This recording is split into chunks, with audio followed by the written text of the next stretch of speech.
นี่ เขาอยากได้ความดีเขาก็ต้องทำเหตุแห่งความดีนะต้องทำเหตุแห่งความดีผลของความดีก็จะปรากฏนะเฮาทุกคนควรหยิบยื่นความดีให้แก่กันและกัน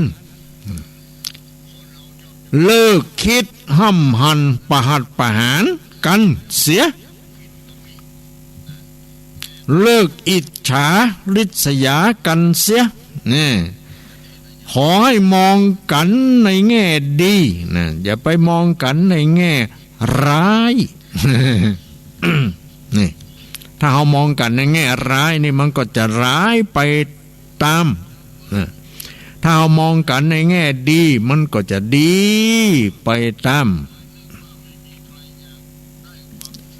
ถ้าเผื่อว่ามีไผมาล่วงเกินก้าวร้าวในตัวเฮาก็ให้อภัยเฮาควรจะให้อภัยก็ให้อภัยเขาไปอย่าไปถือโทษโกรธเขาคิดเสียว่าเขาไม่รู้ หรือเขารู้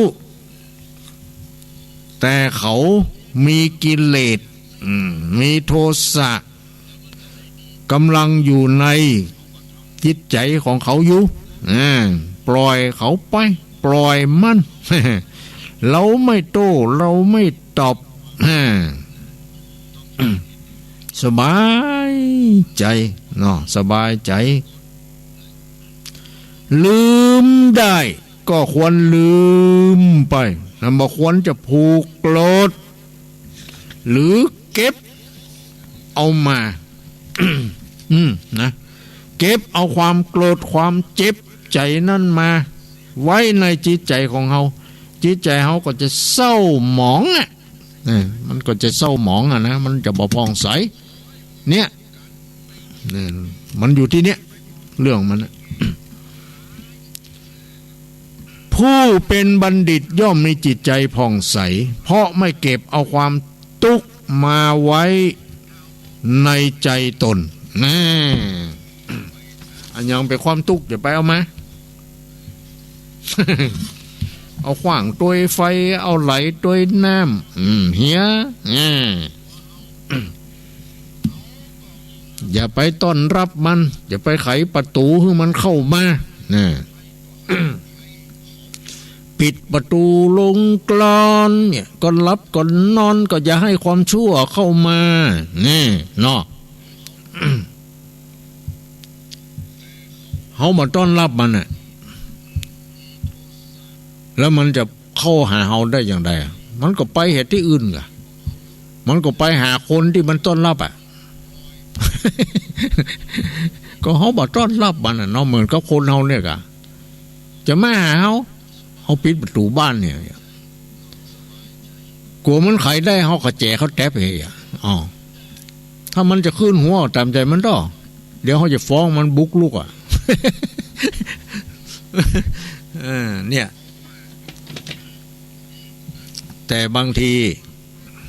ใครประตูโล่งลึกไผเข้ามาก็ได้เข้ามาเมื่อใดก็ได้ อันยังก็รับมดเนี่ยอย่างเนี้ยประตูเปิ้นแปลงไว้ให้ปิดบ่ปิดนะเมื่อค่ำเมื่อคืนนะบ่ดีอันแปลงไว้ยังเตะขว้างเฮีย เนี่ยเอาจังเดือดคือพระเน้นเขาเมื่อค่ำเมื่อคืนเน้นทำวัดสวดมนต์แล้วไผได้ฮับประตูก็ไปฮับเฮียไผบ่มาหาหลอกเมื่อค่ำเมื่อคืนอีนาศรัทธาถ้าเขาจะมาเขาต้องโทรเข้ามาก่อนนี่เนาะไปฮับเฮียเกิดขโมยตัวลักมันแฝงเข้ามาสดเข้ามาในวัดมามอบอยู่หันอยู่นี่เดึกมาเฮาปากันรับคนกันบึกบักมันก็ไปงัดแงะวิหารพ่องงัดแงะอันนั้นอันนี้พ่องอย่างเนาะบางทีเอาตู้บริจาคไปบางทีก็เอาพระเจ้าไปเอาล่ะเนี่ยมีประตูแล้วบ่ครับเนาะบ่ดีเพิ่นจะแปลงไว้อย่างประตูนั่นเพิ่นต้องแปลงไว้ให้ปิดให้เปิดก็ยังบ่ปิดก็ยังบ่เปิดในเวลาเมื่อข้ามมาปิดอีกอ่ะเนาะใส่ก่อนเมื่อ เมื่อเจ้ามาเปิดอีกแต่บางคนพยานนะเมื่อเจ้ามาเมื่อวันก็ปิดใส่ก่อนเนี่ยศรัทธาจะมาต้านเข้ากับมาบ่ได้ ก็เลยเอาไปต้านเนี่ยวัดอื่นเนี่ยเงยมันได้กินสักคำนั่นแหละ เมื่อเจ้ามาไปเปิดน่ะจะไปศรัทธาเปิดเป็นหมูตี้เขาเป็นเจ้าของบ้านเขาต้องเปิดเนาะมันต้องย่านกะเปิดนี่เนาะเปิดแล้วเนี่ยจะได้ก็เปิดแล้วก็เปิดเนี่ยประตูห้องก็เหมือนกันนะบางคนนี่ฮับมาได้มาใส่ก่อนเสียเดึกเดินขึ้นมาไผ่หมูลักยองเข้ามานอนตัวเอง แล้วไปเอาตูดมันก็ได้มันว่าเข้ามุงผิดว่ะ เนี่ยว่าแหละมันหูกะเนาะมันก็ว่าไปอันนะเนี่ยมันป้องกันหลายอย่างโลกประตูอย่างนี้เพราะฉะนั้นประตูใจเราจะปิดมันได้ด้วยอะไรมันบ่มีก่อนมีแท้อย่างกับประตูบ้านประตูเฮือนเฮาความจริงมันมีแต่เฮามันบ่ปิด มันเปิดตลอด24ชั่วโมง เพราะฉะนั้นมันก็เลยเข้ามาเนี่ยความบดีนะหน้าที่จะปิดกั้นมาให้นิวรณ์เปิ้นบ่ให้นิวรณ์กิเลสอย่างเข้ามาโลก ความโลภอย่าเข้ามาความโกรธก็อย่าเข้ามาความหลงก็อย่าเข้ามาแต่ถ้าความไม่โลภเปิดมันเข้ามาความไม่โกรธเปิดให้มันเข้ามา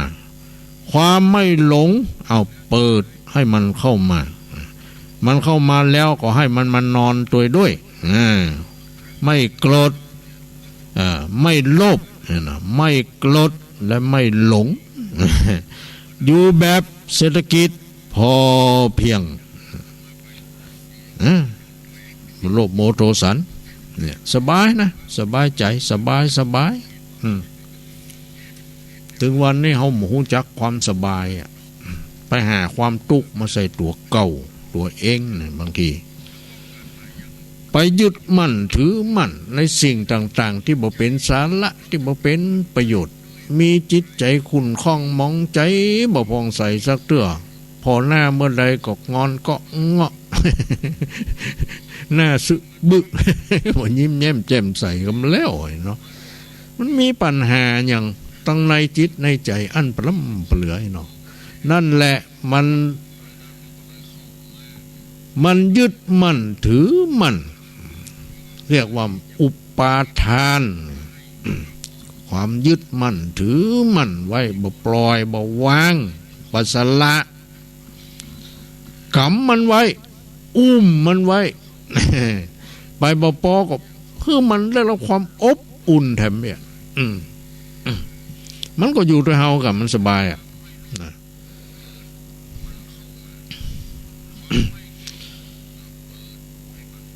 ความโลภอย่ามาอีกเอิ้นไปเลยด่าไปเลยความโกรธอย่าเข้ามากูไม่ปิดกูไม่เปิดประตูต้อนรับให้มึงไปที่อื่นไปที่เขารับว่าที่ไหนมั่ว ความหลงอย่าเข้ามากูไม่รับกูไม่เอาให้มึงไปเสาะไปหาคนอื่นบุญคนที่เขารับบุญบ้านนี้ไม่รับความโกรธความโลภความหลง เนาะอีกเนาะ บ้านนี้เป็นบ้านที่อยู่เศรษฐกิจพอเพียงกูบ่ได้เป็นหนี้ไผกูสบายถึงวันนี้กูก็กินไปตามเนี้ยกินพักกินไม่กินอะไรยังไปหมอกมือมันตายนี่ บางคนนี่กินจีนกู้คาบกินลาบกู้กำกินได้กะแต่ว่าเมินไปโรคภัยไข้เจ็บเนี่ย มีหมอคนหนึ่งเหรอเปิ้นวิจัยนะเปิ้นไปเอาตัวอย่างของคนกี่คนก็เขาก็จำมาได้เป็นปันค่ะเป็นหมื่นเป็นปันเนี่ย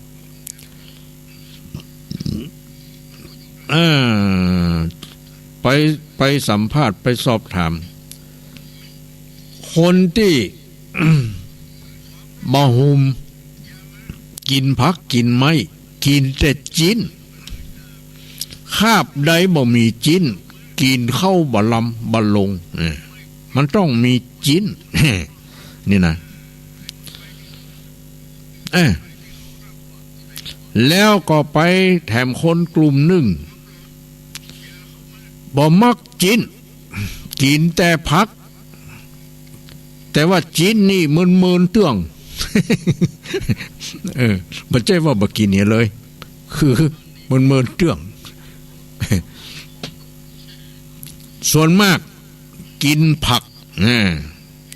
และผักนั้นบางทีก็ปลูกเองนะปลอดสารพิษนี่ไม่ใส่ยาฆ่าแมลง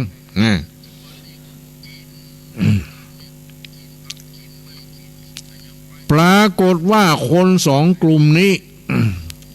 คนที่กินจีนบ่อยๆมีโรคภัยไข้เจ็บเกิดขึ้นและก็อายุไม่ยืนนี่หมอวิจัยออกมาแล้วหรอเปิ้นเอาตัวอย่างมา เป็นโรคเป็นพยาธิโดยเฉพาะอย่างยิ่งโรคมะเร็งนี่หรอพอมะเร็งไผ่เป็นแล้วมันมักจีนว่าคุณว่า คนใดมักจีนเนี่ยระวังนะเป็นโรคที่น่ากลัวในสมัยประเดี๋ยวนี้นะหมอก็ไม่สามารถที่จะยาให้หายได้หมอก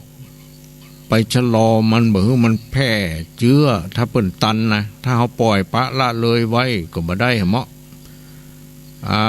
เชื้อมันแพร่ไปทั่วหมดแล้วนี่ยาบ่ได้ละนะยาบ่แพ้มันละตายลูกเดียวนะปรากฏว่าคนที่กินผักอายุยืนนี่แล้วก็ไม่มีโรคภัยไข้เจ็บอะไรมากนัก โรคร้ายๆก็ไม่มีไม่เกิดนี่อันเนี้ยกินผักดีนะไปกินได้พ้องเนี่ยกินผักนะโอ้จินพ่ออุ้ยแม่อุ้ยสมัยก่อนเมื่อกินผักนะปุ่นนี่เมื่อเจ้ามาจอผักกาดเมื่อตอนมาผักกาดจอ แต่ว่าผักไม้ใส่เกลือนี่นะบางอย่างกินนักก็บ่ได้ก่อนนะมันก็ทำให้เกิดโรคอย่างหน่อไม้เนี่ยถ้าเขาเป็นโรคเกาต์นะโรคเกาต์บ่สู้เนอะถ้าไปกินยำหน่อก็ดีใส่น้ำปูอย่างนี้นะต่อแข้งขาปองขึ้นมาทันทีย่างบ่ได้ต้องใจไม่เต้าเนาะคนเป็นโรคเกาต์นี่กินสัตว์ปีกก็จะได้นะไก่ก็ลองดูกะที่เน็ตคือเหล้าถ้าแล้วไปปะใส่อันครูคนซกไม่เต้าที่โรงพยาบาลเกยกันหูจักกันอยู่โอ้อาจารย์เป็นอย่างนี้ยังกำไม่เต้าเนี่ยก็อันยังเก้านะคะโหก็ยังมาเอาปลายมัน จะไปเอาเก้าไม่ใช่จัง โอ้ยโรคเก้าไอ้หรอวันนั้นกินเหล้าน้อยไอ้วะหาว่าน้อยวะ ปัดต๊ะมันตื่นถูกมาหาหมอ นั่นแหละนะกินบ่ได้ก็ยังกินอยู่ก็เพราะอย่างความอยากท่านทั้งหลายหักห้ามใจตัวเองบ่ได้เนี่ยมันลำบากนะเพราะความอยากนี่แหละเนี่ยมันทำให้เกิดโรคเขาอดไว้พ่องเนี่ยบ่ได้กะอดกะบ่กินมันจะตายรู้เหี้ยเอานี่มันตัดสินใจเนาะอันนี้เรียกว่า จิตใจเขามันอ่อนนั่นแหละมันยอมการต่อกิเลสอ่ะพูดง่ายเนาะมันบ่ชนะกิเลสอ่ะ เนาะเราต้องพยายามเอาชนะมันกะอย่าไปให้มันชนะเฮานะถ้ามันชนะเฮาเนี่ยเฮาแย่แต่ถ้าเฮาชนะมันนี่เฮาปลอดภัยนะเฮาสบายเนี่ย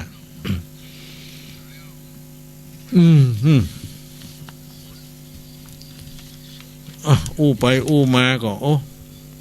พอจะนี่ฮะเนาะเดี๋ยวเล่านิทานให้หน่อยมันหุมนิทานนิทานเรื่องนี้มีชื่อเรื่องว่าอันยังเคยอ่านเคยว่าก็ลิงโลเลลิงหรือวอกเนี่ยมันโลเลมันโลเลอย่างไรหน้ากรุงพาราณสีมีพราหมณ์ผู้หนึ่งนะพราหมณ์นะไม่ใช่พรานนะมันคนละอย่างนะไอ้พรานนั่นมันเป็นพรานป่าล่าเนื้อแต่พราหมณ์นี่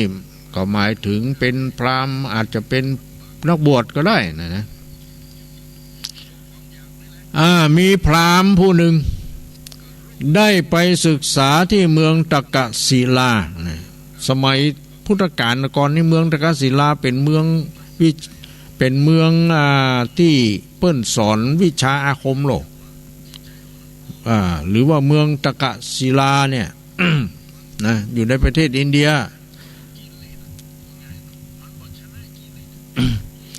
เมื่อสำเร็จการศึกษาจากสำนักที่เมืองตกศิลานี่แล้วนะก็ได้ออกไปบำเพ็ญตนเป็นฤาษีหรอไปบวชเป็นฤาษีหรอเรียนจบมาแล้วไอ้น้อก็เลยไปบวชเป็นฤาษีอยู่ในป่าหิมพานต์ป่าหิมพานต์นี่มันไกลโลกต้นไม้เป็นคนเตียวตางไปบ่ฮอดพุ่นน่ะ มีไหนก็บ่ฮู้ป่าหิมพานต์ มีลูกศิษย์อยู่เป็นอันมากนี่พราหมณ์คนนี้เรียนจบมาบวชเป็นฤาษีมีลูกศิษย์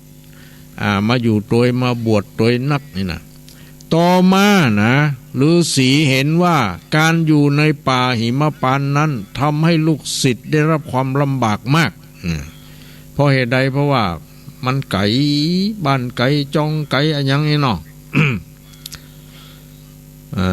อาหารก็กินกับลูกไม้หัวมันแน่นอนเนี่ยการที่อยู่ป่าหิมพานต์เนี่ยมันลำบากมากในเรื่องของอาหารนะอันได้จากผลหมากลากไม้ก็ไม่เพียงพอกินเพิ่น1 วันเนาะมันหน่วยบ่ทันกะ จึงได้ย้ายสำนักออกจากป่าหิมพานต์นี่คนเฮามันก็ต้องอย่างนั้นนะมันอยู่กั้นอยากอย่างอันเขาก็ต้องดิ้นรนแสวงหาย้ายที่ย้ายอย่างไปหาที่มันอุดมสมบูรณ์เนาะก็เลยย้ายออกจากป่าหิมพานต์แห่งนั้นทีนี้มาอยู่ในเขตคามานิคมของหมู่บ้านมาอยู่ในใกล้ๆบ้านเนี่ยนะ ชายแดนประเทศกาสีสมัยก่อนประเทศกาสีก็โอ้ผ้ากาสีนี่เป็นผ้าดีแล้วเนาะ ทีนี้มีลิงตัวหนึ่งอาศัยอยู่ต้นไม้ใกล้บริเวณบรรณศาลาของฤาษีนั้นนะ ลิงตัวนี้มีนิสัยไม่ดีนิสัยโลเลนะประพฤติในสิ่งที่ไม่ดีงามมีนิสัยที่ชอบทำลายนะลิงเนี่ย เนี่ยลิงนี่ลิงดีก็มีนะลิงบ่ดีก็มีนะเนี่ยความดีความบ่ดีถึงแม้จะไปเกิดเป็นอันยังนะมันก็บ่ดีนะ เนาะ ทีนี้ในเมื่อฤาษีออกไปบิณฑบาตนะลิงตัวนี้ก็ได้ฉวยโอกาสที่ฤาษีไม่อยู่เข้าไปในบรรณศาลาของฤาษีนะไปลื้อสิ่งของต่างๆของฤาษีไปจก ไปกำหันนี่เอามาเหี้ยฟื้น ไปบปอหม้อน้ำของฤาษีตวงน้ำฝนไว้ไอ้ลิงนี่ก็ไปขี้ใส่ เพื่อเรียกว่าทายอุจจาระไว้เป็นที่น่ารังเกียจนะทำอย่างอี้เสมอมาเนี่ยฤาษีก็บอกว่าอย่างนี้เนาะทีนี้ครั้นออกพรรษาเนี่ยฤาษีก็จะกลับไปสู่ป่าหิมพานต์เนี่ยจะไปสู่ป่าหิมพานต์ที่เคยอยู่ก่อนนั่นกำเนาะตามเดิมนี่นะพอตอนที่ย้ายจากหิมพานต์มาเพราะวันอาหารบ่ค่อยมีอิบดายนะชาวบ้านรู้ข่าวนี่ก็ปากันมาอ้อนวอนกับฤาษีว่าขอให้ท่านอยู่ที่นี่สักชั่วระยะหนึ่งเตออีหรอเพื่อว่าเจ้าบ้านจะได้อบอุ่นใจนี่นะแล้วก็จะได้ทำบุญทำทานเพราะเมินแล้วมาได้ทำบุญทำทานมันบ่มีฤาษีจีไพที่ไหนมาเนี่ยฤาษีได้ยินคำร้องขอของชาวบ้านขอให้อยู่ก่อนอย่างนี้ก็ระงับการเดินทางเข้าไปสู่ป่าหิมพานต์เนี่ยบอกไปเถอะไอ้น้องเจ้าบ้านเพื่อขอร้องตามคำร้องของเจ้าบ้านนะทีนี้อยู่มาวันหนึ่งชาวบ้านก็ได้จัดเสบียงอาหารนี่มาถวายฤาษีหรือว่ามาตานฤาษีนะตามศรัทธาของตนนำมายังบรรณศาลานั่น ทีนี้ขณะนั้นลิงตัวนั้นก็มาหันเจ้าบ้านนำอาหารมาถวายฤาษีนะมันก็กึดในใจว่าเขาก็อยากจะกินอาหารเหล่านี้เหมือนกันนี่หรอ ถ้าเขาจะทำอย่างฤาษีนะคือทำตัวเหมือนอย่างกับฤาษีเนี่ย คือเอาผ้าเปลือกไม้อย่างมันนุ่ง มันจะทำตัวเป็นฤาษีปลอมเนี่ยเนาะมันเหมือนกับพระปลอมในกะที่เขาจับยับเนี่ยนะก็นุ่งเหลืองห่มเหลืองอย่างเดียวกันคูนหัวก้นคิ้วอย่างเดียวกันเนี่ยเนาะเขาก็บอกว่าเป็นพระแต่พระปลอมนะลิงมันหันฤาษีทำอย่างอันเจ้าบ้านเกิดศรัทธาเลื่อมใสมันก็ใคร่ทำอย่างฤาษีนะเพื่อจะให้ประชาชนคนทั้งหลายได้เกิดศรัทธาเลื่อมใสในตัวมันเพื่อจะได้นำอาหารมาให้มันกินลิงมันคิดดังอันแล้วมันจึงนั่งลงด้วยกิริยาท่าทางอันสงบ เสงี่ยมเรียบร้อยหรอเหมือนกับผู้ทรงศีลนี่มีอาการไหวพระอาทิตย์หรอลิงนี่นะมันไปยืนอยู่นั่น ไหวตะวันไหวอาทิตย์เหมือนกับฤาษีนั่นแหละฤาษีทำอย่างไรมันก็ทำอย่างนั้นนะ ทีนี้ชาวบ้านเห็นลิงทำอย่างนั้นมันก็เกิดความศรัทธาเลื่อมใสนี่เจ้าบ้านนะ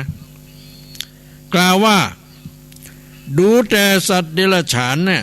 ที่อยู่กับฤาษีนี่นะยังหูจักเอาอย่างฤาษีได้เรียนแบบฤาษีได้สงสัยลิงตัวนี้ก็คงจะเป็นผู้มีศีลไปกับเหมือนกับฤาษีด้วยโอ้น่าเลื่อมใสน่าเลื่อมใส น่าเลื่อมใสแท้ๆว่าอย่างนั้น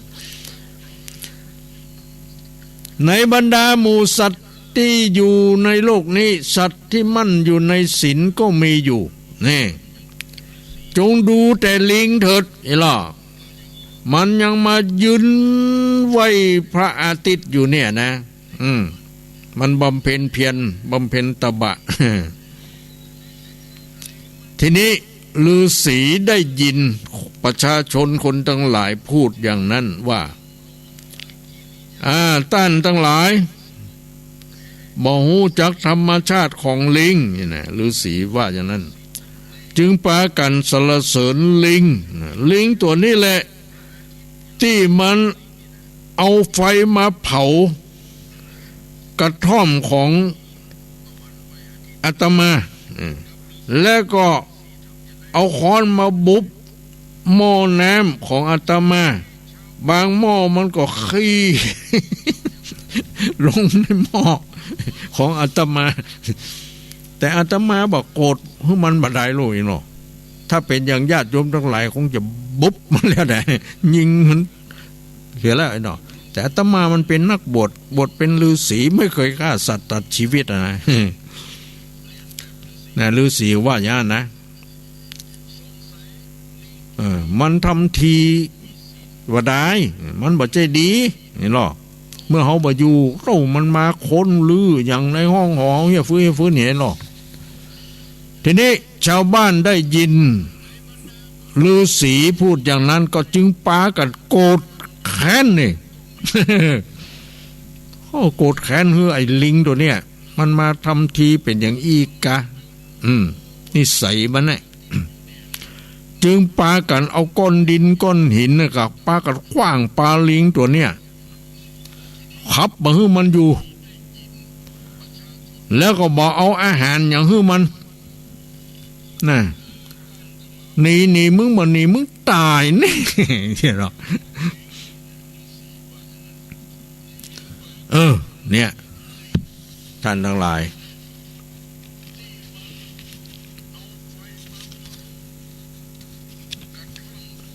คนบดีนี่นะมันไปหันเปิ้นทำดีและมีประโยชน์ได้รับความสุขมันก็จะทำทีเหมือนกับ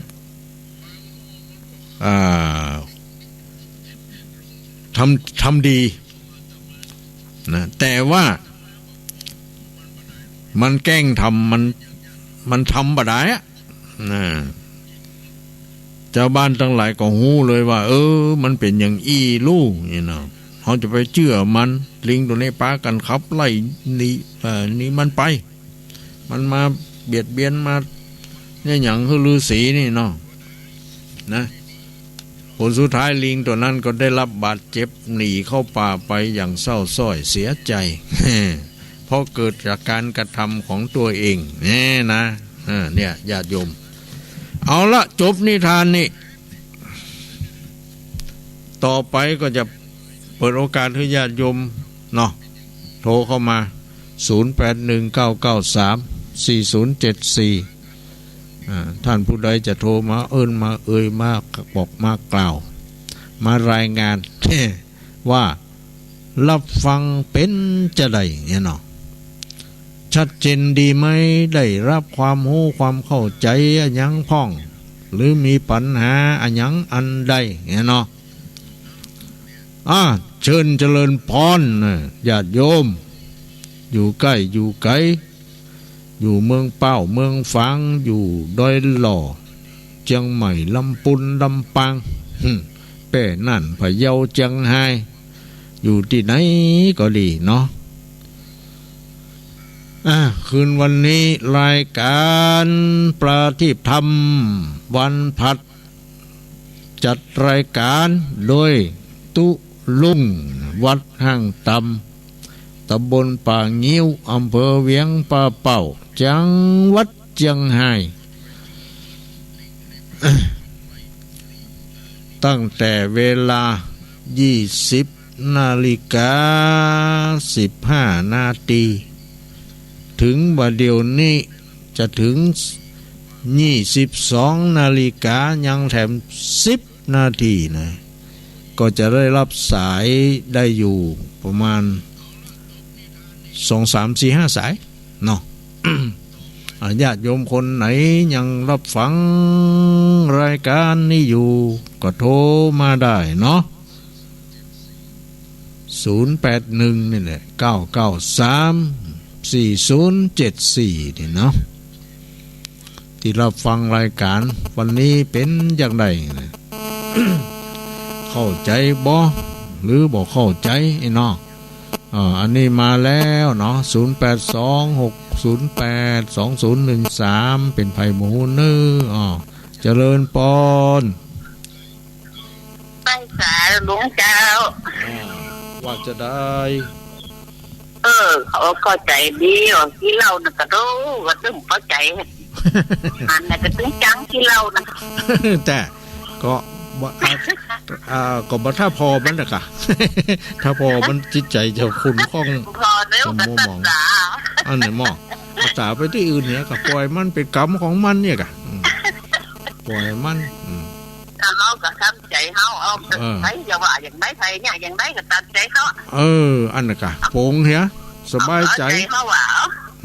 นั่นแหละเอาทำเป็นที่แจ้งที่เปิดนั่นแหละดีแล้วเนาะแม่โทรมาจากไหนฮะโทรมาจากไหนเจ้า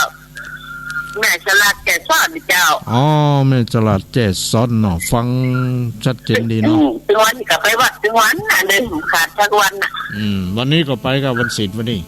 เจ้าไปกับเจ้าไปกับเดียนเนาะเอาวัดเป็นที่จ้างที่พึ่งเนาะเป็นที่จ้างที่พึ่งจิตใจก็สิได้สบายเอาเจ้าเนี่ยใครจะทำให้ใครจะทำดีก็ตามใจเขาแต่เนาะเขาทำดีเห็นอย่างก็พอแล้วเขาทำใจเขาดีกับพอแล้วนั่นแหละขอบใจนุโมทนาเนอแม่เนอเจ้าสาธุเจ้าอยู่ดีมีสุขสาธุคนอื่นเข้ามาเนาะเขาแบ่งกันมีก่อ5มีก่อจ้ากูเตือนนี่จ้ะเศร้าเห็นหรอรับปบตันอ่ะ มันหนาวกะเอามานี่อีก1สายเจริญปอนลุงว่าท่านจัดใช่แล้วโยมโทรมาจากไหนฟังจากผู้พิการสายตาน้องเบลครับน้องเซี่ยวเองเหรอน้องเบลครับผู้พิการสายตาครับผู้พิการทางสายตาแสดงว่าโยมมองไม่เห็นอยู่ในเมืองเชียงใหม่ครับ104 วัดครับขึ้น104 วัดฝ่ายหินนะครับขึ้น104 วัดฝ่ายหินนี่เนาะฟังชัดเจนดีกว่าเจนดีครับชัดเจนเนาะวันนี้วันพระวันศีลเนาะขึ้น104เป็นถ่ายทอดตั้งแต่3 ทุ่มครับทุกวันพัดเลยนะครับทุกวันพัดนี่3 ทุ่มเนาะ3 ทุ่มไปต้นไปครับแต่เดียวเนาะมันเดียวเมื่อก่อนถ่ายทอดไม่ได้10,000อะไรพยายามย้ำเบอร์หน่อยนะครับแต่081993เนาะ4074นะมันก็จำง่ายอยู่0819934074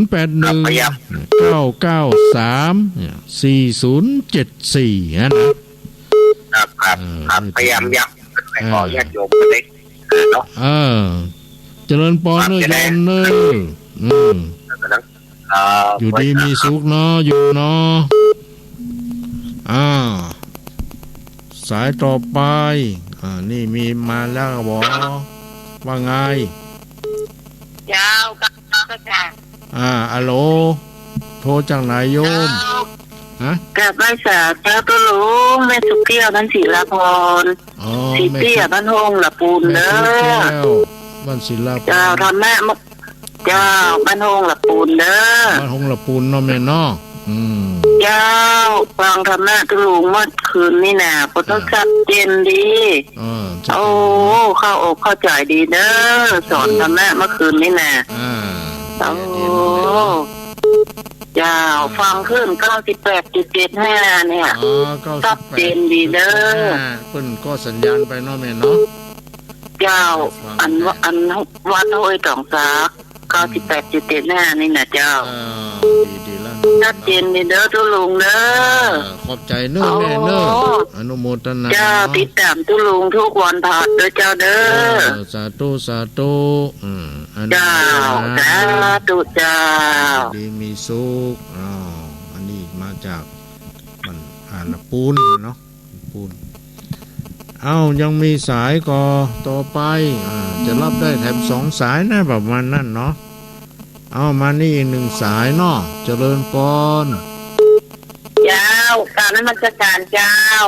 เจริญพรโยมโทรมาจากไหนชื่อเสียงเรียงใดรับฟังเพลงจะใด แม่จงดีค่ะแม่จงดีน้องสาง อ๋อแม่จงดีเมืองฝางพ่อหมออินทรเนาะ เจ้า เนี่ยเป็นไง ที่ ฟัง ทำอะลุงฮะ หนาวก็เมืองฝาง วันนี้ทำวันนี้ผมก็หนาวจ้ะ เนี่ยแฟนเนาะ เจ้าทำอะลุงวันนี้โอ้ก็มาไข่ที่จบ อันว่ะ เจ้าไอ้ยังกันนี้ก็มาใส่ใจค่ะเจ้า